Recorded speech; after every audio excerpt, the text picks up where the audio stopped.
So, John, you're dealing with a couple potential tenants and you're showing them places.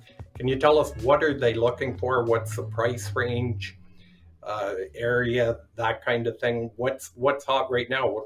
Myself, maybe as a potential landlord or looking to buy an investment property, what kind of numbers are you looking at?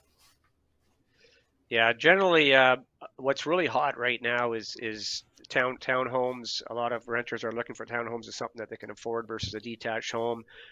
You can get some newer ones. You can get some, within 10 years old, which are actually ideal.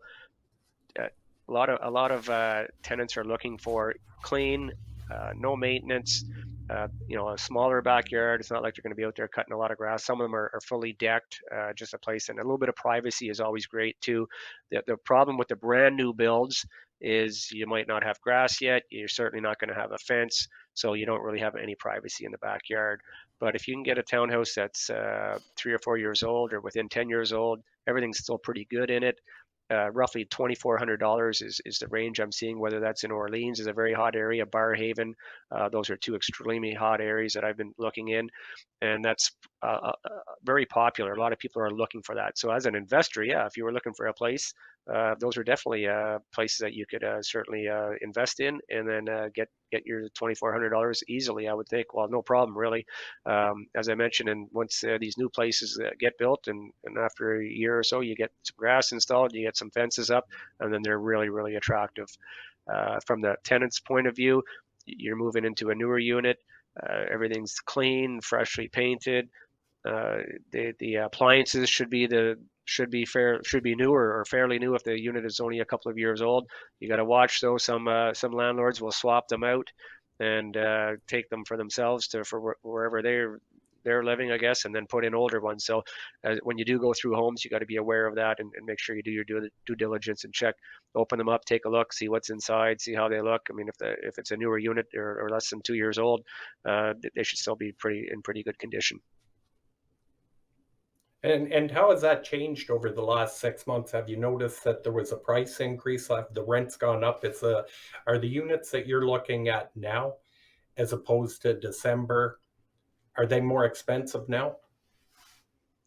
Yeah, the rents have gone up. You know, you got to be careful. Obviously, when once a unit is vacant, the landlord can put it at whatever rate they whatever the market will pay.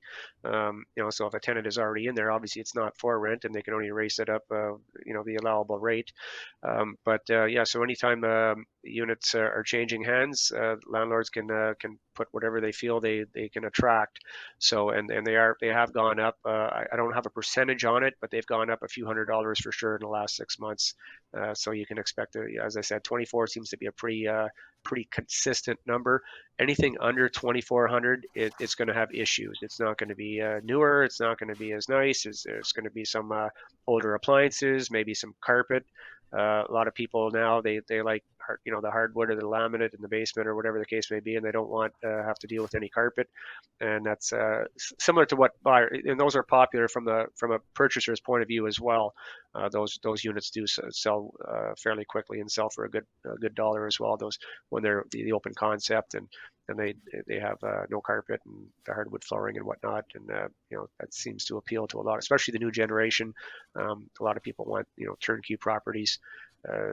You do have some people out there that are not afraid of a little bit of elbow grease and don't mind doing some work, and that appeals to them, and they can get it at a decent price, and they'll do the work themselves and save themselves some money. But from the tenant point of view, it's very, very similar, that they want the turnkey. They want a nice place where they can just move in and not have a lot of maintenance to it, and just enjoy their residence. Yeah, that's interesting. The other part that I believe that's happened is you've had such a bad time with tenants over COVID, and so many landlords had to wait a year, 18 months, some even longer, that it took the small landlord, the people that were saving for retirement, they got burned and they said, you know what, we're getting out of the business. It's just, I find personally, in Ontario, the tenant protection is far greater for the tenants than the landlords. And I think that that has caused a lot of landlords or wannabe landlords to say, you know what, I'm going to put my money elsewhere. It's just not worth the hassle if I have a bad tenant. And that could be part of the problem for the shortage of rental units. Yeah, that's true too. And I have seen some places, and I've called agents on places that look very attractive, and I'm wondering why they're still on the market because some of these rental units are moving, and I do have a few numbers on some rentals that they're moving very quickly. Um, so for instance, today I just took a look and there was 15 units rented as of late this afternoon, uh, and 7 of those units went in 15 days or less. So that's pretty quick for rentals to be moving that quick. And I have seen some move in a couple of days. And yet some of them that are on there a little bit longer, for instance, I'm looking at one on Saturday and it's been on for about 14 days, which isn't terribly long, but I'm thinking this is a really nice place and why isn't it gone yet? So I called the agent to get some information and I was told that they've already had some offers on it. And they've turned them down. So they're waiting for an A1 tenant, which I think I have. Hopefully, hopefully they agree when we go to see it. And if my client is liking it, obviously we're going to offer on it. So some landlords are selective in who they're getting in, and of course it all depends. Sometimes if the unit is vacant, then maybe they want it in there, somebody in there sooner rather than later. But if they already have a tenant in there, or if it's owner occupied, then they can afford to wait a little bit and get the right tenant to come in and come on board and be comfortable that somebody's going to be there for the next year or longer, and obviously be paying the rent and taking care of the place and keeping it up. So Yeah, I always tell people, potential investors, the most important decision that you make with a tenant is the one you choose, because once they're in, they're very difficult to get out in Ontario.